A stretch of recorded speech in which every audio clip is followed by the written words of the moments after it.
Good evening, Stacy. Thanks for letting me visit today. Don't mind if I text you already. Good evening, Aline. Thanks for coming today. It was our pleasure. I'm going to be marrying your brother, preferably next month, since, as you know, I'm pregnant with his baby. After that, the two of us are going to be sisters-in-law. Yep, I look forward to it. By the way, you're in your third year of high school and are going to university next year, right, Stacy? Yes. Are you going to be moving out once you graduate high school? I have no plans of moving out as of yet. Why not? Because I'm going to be entering a university that I can go to from home. But it's no use talking about that now. I haven't even taken the entrance examination yet, so who knows what will happen. Well, I guess that's true.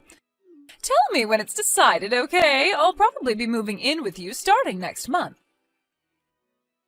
Oh, is that so? Well, I hope we can get along with each other when that happens. Hi, Stacy. Care to explain what's the meaning of this? What? My wedding ring was found in your room. I was looking for it these past few days since I thought I lost it, but to think that you stole it? Hold on, I did no such thing. But I found it in your room, under your desk, as if you were trying to hide it. I probably would have never found it if I didn't happen to decide to clean your room. I've told your brother and your parents about this. Everyone was furious.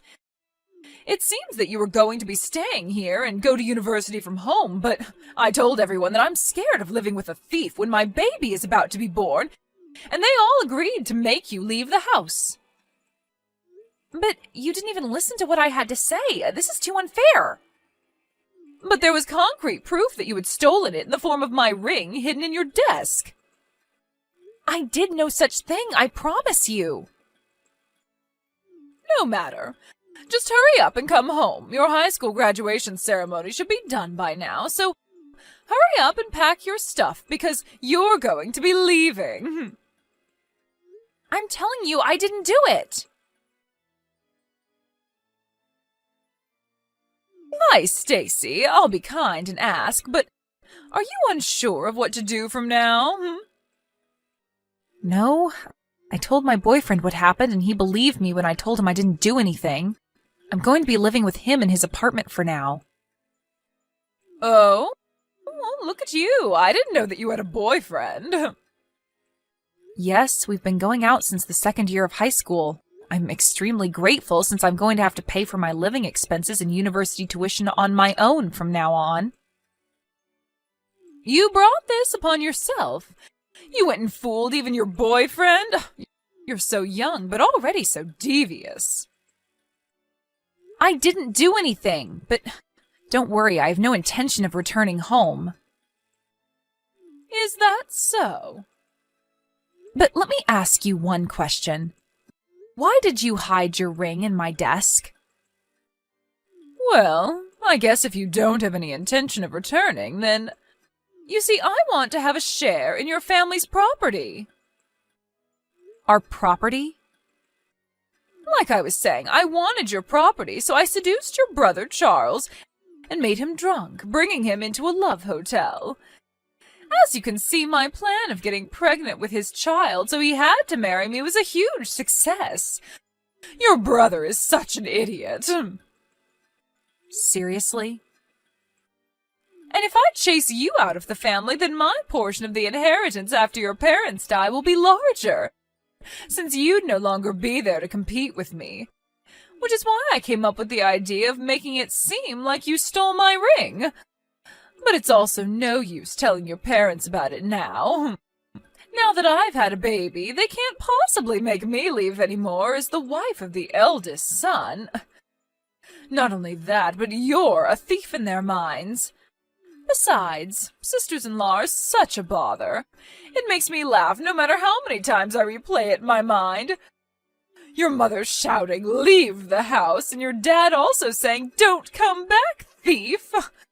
Your brother's reaction was splendid as well.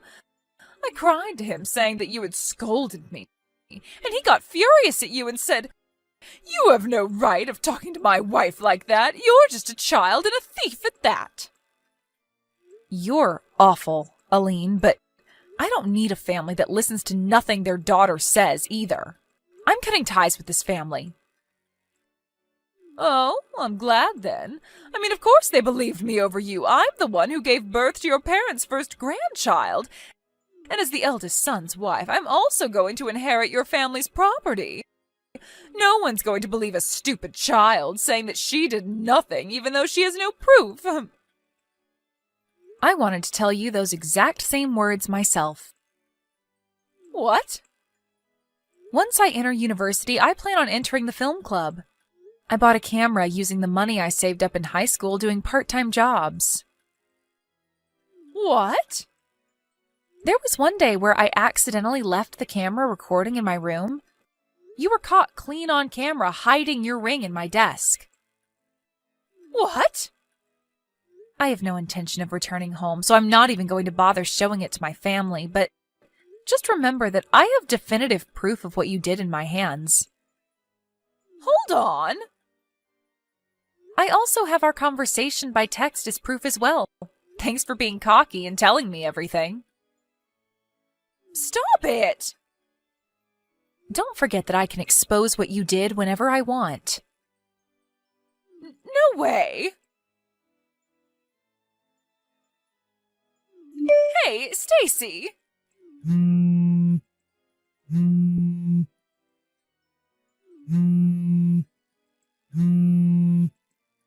Stacy! Just what do you think you're doing?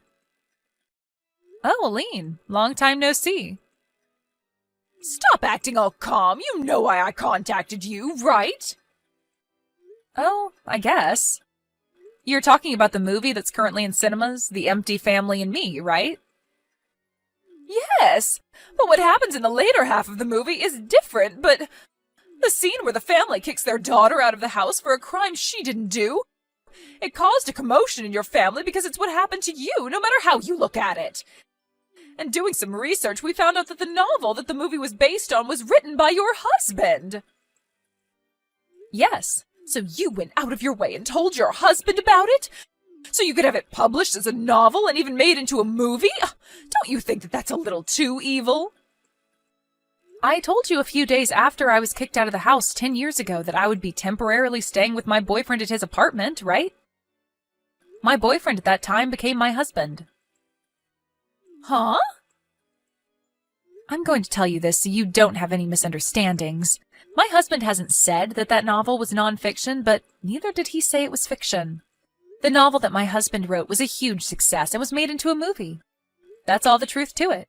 Whether you interpret it as what actually happened 10 years ago is completely up to you. Your family finally noticed. I was divorced because of it. Is that so? What's with that reaction? Because of you! It seems that my brother contacted my husband soon after the movie was released. What? My brother and my husband knew each other from before I was kicked out of the house and had each other's contact information. It even seems that my brother found out we married from a mutual acquaintance. Apparently my brother, after calming down, took his time to think about the incident more logically. But since all my parents could think about was their grandchild, he couldn't talk to them about it since they would always side with you. He spent the next 10 years unsure as to what really happened. But over time, my parents also started thinking a bit more logically. That movie was the final push they needed to be sure of my innocence. My brother had a lot of questions for my husband, so they met. And my husband told my brother everything that I had told him about the incident. Huh? He also showed him the camera evidence and screenshots of the conversation we had on text a few days later after I was kicked out. I had given them to my husband because he said that he wanted to use it as inspiration for his novel. No way! My husband, the author of that novel, he didn't tell me anything about it since I had already given up being reunited with my family. But I guess he just wanted to prove that I was innocent of the crime I was accused of 10 years ago and wanted to tell the world about it in one form or another. At least that's what I think. Are you being serious? Do you know what I had to go through because of that? The baby you gave birth to as part of your plan in making my brother marry you wasn't actually my brother's child, right? It seems that my brother told my husband about that as well.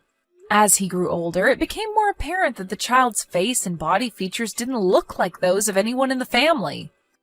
My brother, after watching the movie and hearing what my husband had to say, decided to test every possibility. So he had him and his son do a DNA test. It came out saying that his son wasn't related to him by blood. Why'd he have to tell your husband about that? Perhaps it's his way of making up for his sins. I also heard about the fight over who would take custody of the child. My brother's trying to take custody, saying that even if they weren't related by blood, he was still his son who he had raised the past 10 years. The child himself is closer to my brother and parents than he is to you. This, combined with other factors like finance and home environment, allowed my brother to successfully take custody. That's what happened, right? It wasn't supposed to go this way. To think that the forced marriage I had succeeded in making happen would fail 10 years later. I could have made it fail at any point by giving my family the evidence, you know. I just couldn't be bothered to do it. I knew your parents cut ties with you, so I didn't do anything since it might harm your child, who was innocent. What? Fast forward 10 years, and it seems like there's no need to worry about that anymore. I'm so glad, but... Didn't you consider what might happen to me? What? If I'm kicked out of this house, then I'll have nowhere to go. Did you have that in consideration when you let your husband publish his novel? Did I have to have that in consideration? What? You're an adult, right? There's no need for me, a stranger, to have your well-being in consideration. You're not a child who can't live without the help of adults. What? Well then, I guess that's all I have to say. Hold on, Stacy. No matter what you say to me, there's nothing I can do for you. Not that I would, even if I could, though.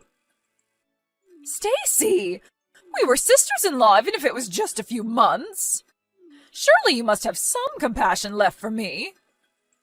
There's no way I would have any compassion for someone like you. Goodbye.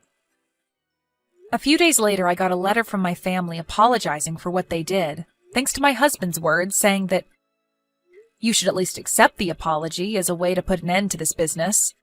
The stubborn feelings I had towards my family lightened just a bit, so I promised to exchange New Year's letters with them, even though I have no intention yet of coming home. My ex-sister-in-law Aline, on the other hand, it seems that thanks to the kindness of my brother, she was excused of having to pay child support in exchange for her division of property following the divorce, and the alimony she had to pay for cheating on my brother was basically nothing. But since she had no relatives to rely on and had been spending the past 10 years as a housewife in my parents' wealthy home, she was in huge trouble after my brother divorced her and she was kicked out of their home. She had to find a job as soon as possible, so apparently she just took on a random job that paid well, but it seemed the work environment she put herself in was quite harsh. Now she's forced to work every day on the verge of having a mental breakdown.